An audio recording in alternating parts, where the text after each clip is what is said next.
Welcome to GGL news. Gonegandla తహసీల్దార్ కార్యాలయం ఎదుట ధర్నా.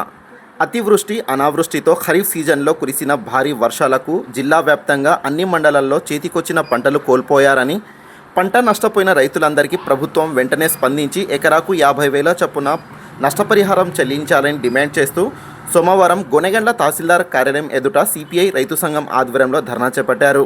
అనంతరం పంపన్నగౌడ్, మద్దిలేటి నాయుడు, మాలిక్ మాట్లాడుతూ అతివృష్టి అనావృష్టితో కురిసిన భారీ వర్షాలతో జిల్లా వ్యాప్తంగా అన్ని మండలాల్లో రైతులంతా పంటలను కోల్పోయారని, కూటమి ప్రభుత్వం రైతు ప్రభుత్వం అని చెప్పి అధికారం చేపట్టి రైతులు తీవ్ర కష్టాల్లో ఉన్నప్పుడు ఏ ఒక్క ప్రజాప్రతినిధి అధికారులు పంట నష్టపోయిన ప్రాంతాలను సందర్శించి రైతు బాధలను తెలుసుకోలేకపోయారని ఆవేదన వ్యక్తం చేశారు.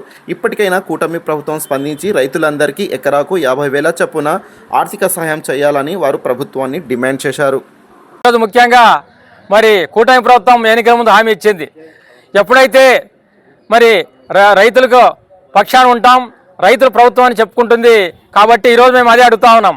మరి ఖరీఫ్లో 2025 ఖరీఫ్ సంవత్సరంలో రైతులు మరి సకాలం అన్ని పంటలు వేసుకోవడం జరిగింది. వర్షాలు ముందుగానే రావడం జరిగింది.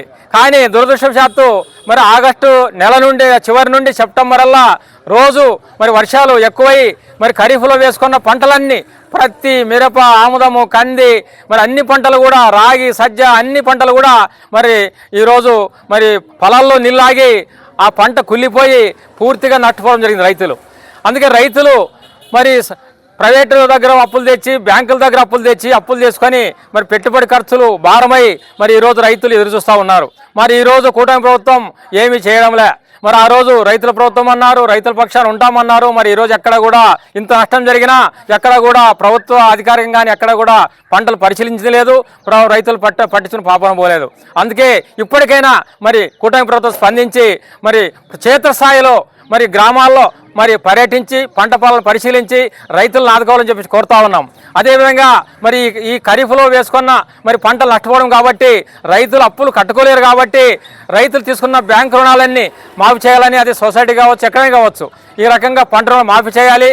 ఫసల్ బీమా మరి ప్రధానమంత్రి బీమా అని చెప్పేసి మరి షరతులతో పెట్టి అవి కూడా రైతులకు రానియకుండా కూడా మరి అడ్డుపడే పరిస్థితి. అవి కూడా షరతులు లేకుండా ప్రతి ఒక్క రైతుకి మరి యొక్క బీమా క్లెయిమ్ ఇవ్వాలని చెప్పేసి డిమాండ్ చేస్తూ ఉన్నాం. రైతులకు ఎకరాకు 50,000 చొప్పున ఇవ్వాలని చెప్పి డిమాండ్ చేస్తాం.